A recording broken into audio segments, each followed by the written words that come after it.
नरेंद्र मोदी ने ऐसा चक्रव्यूह रच दिया कि ट्रंप के सामने कोई रास्ता ही नहीं बच रहा। और आप इस डिप्लोमेसी की धमाके देखिए। ट्रंप के टैरिफ वाले एक्शन के आते ही मोदी ने तय कर लिया कि वो जापान जाएंगे, चीन जाएंगे। पहले नरेंद्र मोदी जापान गए, फिर चीन गए।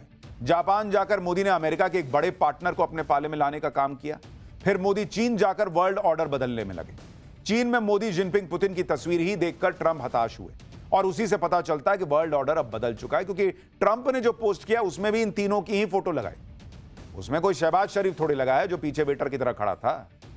मोदी, जिनपिंग और पुतिन, यही तस्वीर डोनाल्ड ट्रंप को खाई जा रही है, जो हमने आपको पाठशाला में कहा भी था। लेकिन नरेंद्र मोदी यहीं नहीं रुके। एक के बाद एक डिप्लोमेटिक बातचीत जारी रही। चीन से लौटते ही सिंगापुर के साथ बातचीत हुई, फिर अमेरिका के साथ, इसके साथ ही यूरोप देशों से बातचीत हुई, यूरोपीय देशों से।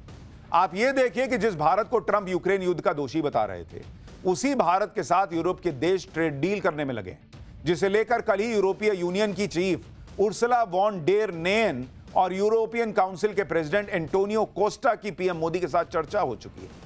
इन दोनों नेताओं ने पीएम मोदी से फोन पर लंबी बात की। दोनों नेताओं ने फोन पर बात करने की तस्वीर भी शेयर की, जो ट्रंप के लिए भी मैसेज था कि भाई तुम अपने एकदम अकेले पड़ते जा रहे हैं ट्रंप।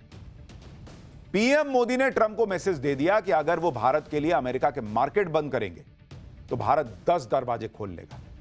यूरोपीय यूनियन के नेताओं से बातचीत को लेकर पीएम मोदी ने कहा कि यूरोपियन काउंसिल के प्रेसिडेंट एंटोनियो कोस्टा और यूरोपियन यूनियन की chief Ursula von der Leyen के साथ अच्छी बातचीत हुई है। हमने Bharat European free trade agreement को जल्द पूरा करने और IMEEC यानी India Middle East Europe economic corridor को चालू करने की प्रतिबद्धता पर सहमति जता दी। अब आप सोचिए, कहां डोनाल्ड ट्रंप सोच रहे थे कि अमेरिका का बाजार न मिला तो भारत का क्या ही होगा। और हमने आपको पाठशाला में बताया था कि नरेंद्र मोदी ने उसी वक्त शुरू कर दिया था यूरोपीय देशों के रास्ते तलाशना कि कहां कहां भारत का सामान जा सकता है। अब यूरोपीय देशों के साथ भी फ्री ट्रेड एग्रीमेंट हो गया, ब्रिटेन से हो ही गया है। भाई भारत के लिए इस वक्त जो कहते हैं ना, ये समय है भारत का, वो दिख रहा है। और ऊपर से ये GST रिफॉर्म।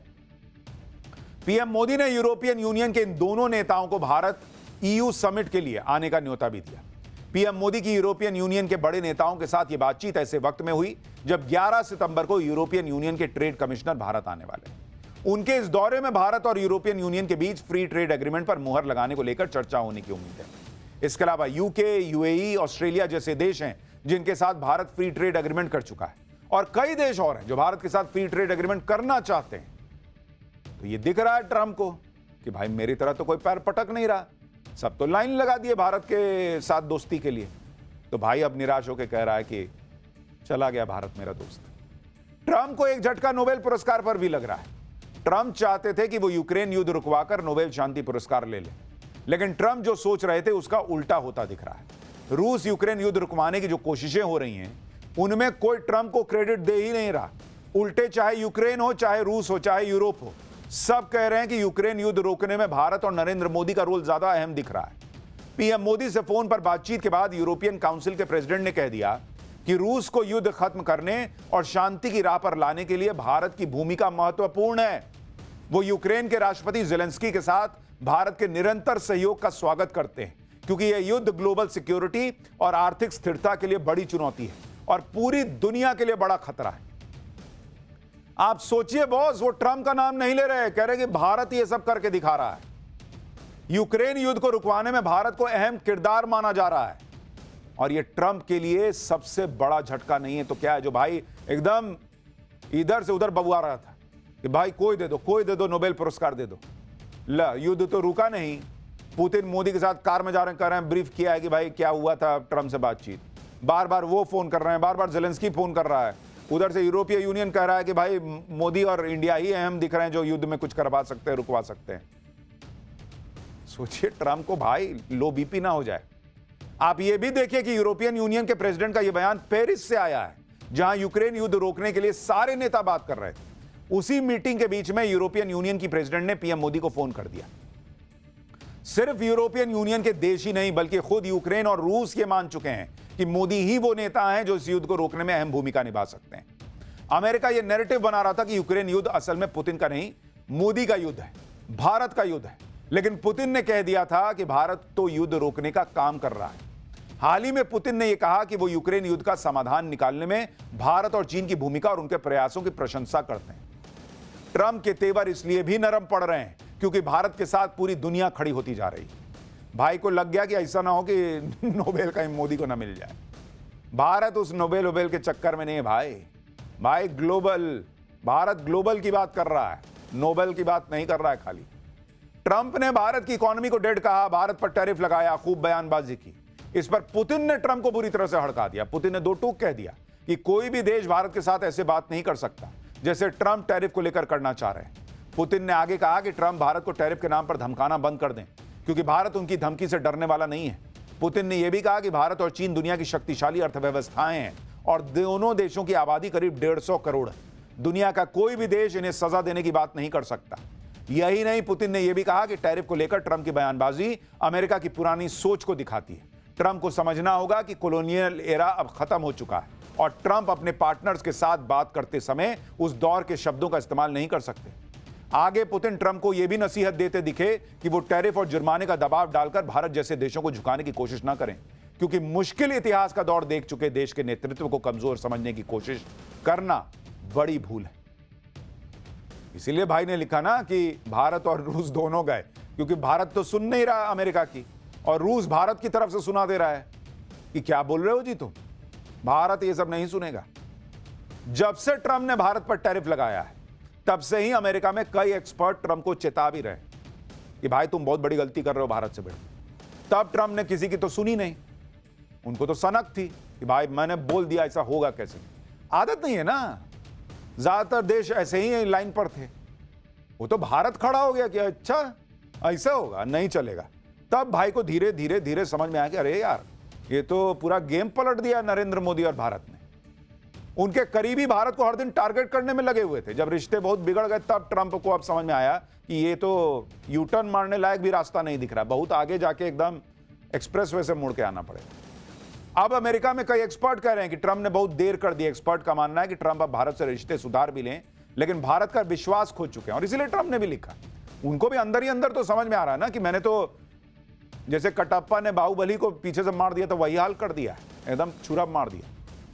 तो भारत दोस्ती कर लेगा, ठीक है भाई। दुनिया में ग्लोबल ऑर्डर में ना कोई परमानेंट दोस्त है ना कोई परमानेंट दुश्मन है। भारत अपना हित देख रहा है, लेकिन जो एक ट्रस्ट होता है उसमें तुमने चाकू मार दिया। उस विश्वास को अब अमेरिका फिर हासिल नहीं कर पाएगा। आज ही अमेरिका के एक बड़े अखबार वॉशिंगटन पोस्ट ने ट्रंप की नीतियों पर खूब सुनाया उनको। उसने लिखा कि टैरिफ कड़वी बयानबाजी की वजह से जो बड़े और अहम देश हैं वो अमेरिका से दूर जा रहे हैं। यह आधुनिक विदेश नीति का सबसे बड़ा आत्मघाती गोल हो सकता है, सेल्फ गोल।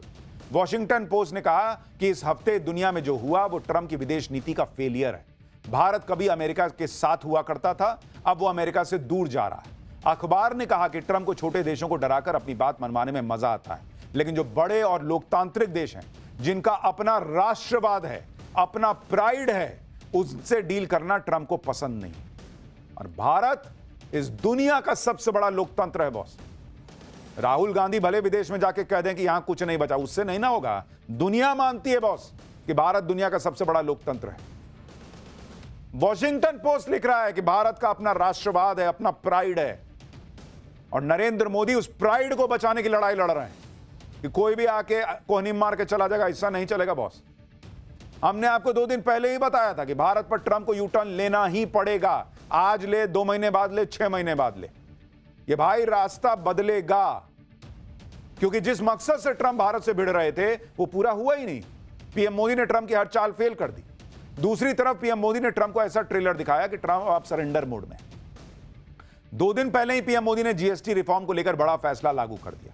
यह भारत की इकोनॉमी को डेड बताने वाले ट्रंप को सीधा मैसेज था कि भारत खुद की रफ्तार बढ़ाने में लगा है, वो किसी का मोहताज नहीं। तुम मत सोचो कि हम तुम्हारे वो दोस्त हैं कि तुम बाइक पर बैठाओगे तभी ट्यूशन जाएंगे। अरे भैया तुम बैठे रहो, हम अपनी बाइक बना लेंगे और उससे चले जाएंगे वाला हिसाब है भारत का। पीएम मोदी ने जिस तरह से भारत की इकोनॉमी को रॉकेट बनाया हुआ है, जीडीपी ग्रोथ को करीब 8% तक पहुंचा के रखा हुआ है, उससे भी अमेरिका को यह मैसेज चला गया कि भारत जैसी उभरती अर्थव्यवस्था को टैरिफ के दम पे झुकाया नहीं जा सकता। ट्रंप ने भारत पर टैरिफ लगाया तो पीएम मोदी ने साफ मैसेज दे दिया था कि जो नुकसान होगा देख लेंगे बॉस, लेकिन अमेरिका के आगे नहीं झुकेंगे। क्योंकि एक बार झुकिएगा ना तो ये फिर करेगा। और इन लोगों को लगता है कि भारत गुलामी सहा है इतने साल, तो जो बोलेंगे सो करेगा। अरे जाओ, गुलामी सहली सहली, अब ना सहते हम। ट्रंप ने भारत पर टैरिफ लगाया तो पीएम मोदी इससे डर नहीं गए, न पैनिक मोड में आए, बल्कि पीएम मोदी ने भारत के प्रोडक्ट्स के लिए दूसरे बाजार की तलाश तेज कर दी। ट्रंप अंतर्राष्ट्रीय लेवल पर भारत को अलग थलग करने की कोशिश में थे। यूक्रेन युद्ध का दोष भारत पर लगाने लगे, यूरोप को भारत के खिलाफ भड़का रहे थे, लेकिन पीएम मोदी ने पूरा गेम पलट दिया। यूरोप तक भारत के समर्थन में आ गया। मोदी सरकार के मंत्री अलग अलग जगह जाके विदेशी चैनलों पर बैठ के बताने लगे कि ये तो झुट्टा है, ऐसे ऐसे बोल रहा है। ये देखो ना, खुद नहीं खरीदता है, यूरोप नहीं खरीद रहा है रूस से तेल। पूरा प्रोपेगेंडा इनका उड़ा दिया, धज्जियां उड़ा दी। इतना ही नहीं, भारत को अलग थलग करने में लगे ट्रंप को पीएम मोदी ने क्वाड में अलग थलग कर दिया। जापान और ऑस्ट्रेलिया भी ट्रंप की टैरिफ वॉर के खिलाफ भारत के साथ खड़े दिखने लगे। यानी ट्रंप ने हर तिकड़म करके देख ली, लेकिन वो मोदी को झुका नहीं पाए, भारत को दबा नहीं पाए। जब अमेरिका को यह लग गया कि भाई मोदी के रहते तो भारत का कुछ बिगाड़ना बड़ा मुश्किल है, तो अब ट्रंप जो है वो टोन डाउन हो रहा है। और सिर्फ टोन डाउन नहीं हो रहे हैं, वो दिल जले आशिक टाइप बिहेव कर रहे हैं कि भाई मेरा दोस्त तो चला गया मेरा दोस्त रूस और भारत। ऐसा सुबह 6:30 बजे उठ के लिख रहे हैं। सोचिए, रात में लग रहा है सपने में देखे होंगे यही फोटो। डोनाल्ड ट्रंप के नए बयान पर आज विदेश मंत्रालय से भी सवाल किया गया कि भाई डोनाल्ड ट्रंप तो कह रहे हैं भारत चला गया। विदेश मंत्रालय ने क्या कहा पता है? No comment. और ट्रंप के दर्द पर और नमक छिड़क दिया। सुनिए एक बार। Regarding the post, I have no comments to offer on this post at this point. मधु, ये आपका सवाल भी इस पे था, तो इस पे हमारे पास अभी टिप्पणी करने के लिए कुछ नहीं है। यानी जैसे दोस्ती में नहीं होता है कि आदमी सोचता है कि मैसेज भेजूंगा कुछ तो भाई रिप्लाई लिखेगा, फोन काट दिया। मैसेज में रीड का साइन आ गया, नीला नीला टिक, लेकिन रिप्लाई ये नहीं गया भारत का। No comment. अब और उछलो। ट्रंप के बयान पर विदेश मंत्रालय ने कोई प्रतिक्रिया ही नहीं दी। कूटनीति की अपनी कुछ मजबूरियां भी हो सकती हैं, लेकिन सोशल मीडिया पर लोग ट्रंप के नए बयान को लेकर बहुत सी बातें कर रहे हैं। कोई कह रहा है कि ट्रंप ने भारत को खो दिया तो क्या हुआ, super power, fastest growing Pakistan तो है ना तुम्हारे साथ। कोई कह रहा है कि ट्रंप ने खुद ही भारत से दुश्मनी ले ली, भारत को दूर कर दिया, भारत को खोने का गम मना रहा है। लोग कह रहे हैं कि ट्रंप ने तो भारत को उसी दिन खो दिया था जब वो व्हाइट हाउस में मुनीर को लंच करवा रहे थे। खुद ट्रंप ने भारत जैसे मजबूत पार्टनर की जगह कंगाल पाकिस्तान को चुना, तो फिर अब पांव पटकने से क्या फायदा। लोग ये भी कह रहे हैं कि रूस तो पहले भी अमेरिका के साथ नहीं था, तो रूस को चीन के हाथों खोने की बात कहां से आ गई। रूस और चीन तो पहले से ही साथ थे, लेकिन अकेले भारत के बारे में लिखने में लग रहा होगा कि ज्यादा एकदम डायरेक्ट हो जाएगा कि मैं मरा जा रहा हूं भारत के लिए। तो भारत और रूस दोनों लिख दिया भाई कि दोनों को खो दिया। अरे रूस कौन सा तुम्हारे लिए एकदम बहुत बिछा जा रहा था। डोनाल्ड ट्रंप का यह पछतावा डिप्लोमेटिक भी है और पर्सनल भी, क्योंकि ट्रंप ने भारत से रिश्ते तो बिगाड़ लिए, मोदी जैसा दोस्त भी गवा दिया। ट्रंप को इस बात का एहसास तब हो गया होगा जब उन्होंने मोदी और पुतिन का याराना देखा होगा। मोदी, पुतिन, जिनपिंग की इस तिकड़ी को बार बार देखकर ट्रंप को यही लग रहा होगा कि इन तस्वीरों में जिनपिंग की जगह वो भी हो सकते थे। इसलिए ट्रंप ऐसा पोस्ट कर रहे हैं जिसमें उनका दर्द दिख रहा है। डोनाल्ड ट्रंप को इस बात की भी पीड़ा हो रही होगी। इधर तो पीएम मोदी जिनपिंग से मिल रहे हैं, पुतिन के साथ कार में घूम रहे हैं, लेकिन ट्रंप का फोन ही नहीं उठा रहे। मोदी की नाराजगी कितनी भारी पड़ सकती है, शायद अमेरिकी राष्ट्रपति को अब धीरे धीरे समझ में आ रहा है। यहां भारत में कुछ लोग थे कि मोदी जी गए, उधर जाके हंस रहे हैं, क्या हो रहा है भाई। वही हंसी देख के उधर आग लगी हुई है।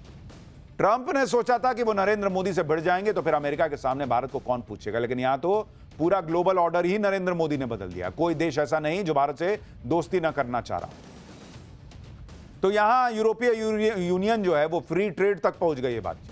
दूसरी तरफ भारत ने इंडो पैसिफिक रीजन में स्ट्रैटेजिक पार्टनरशिप मजबूत करने का प्लान एक्टिवेट कर दिया है, जिसको लेकर पहले पीएम मोदी ने सिंगापुर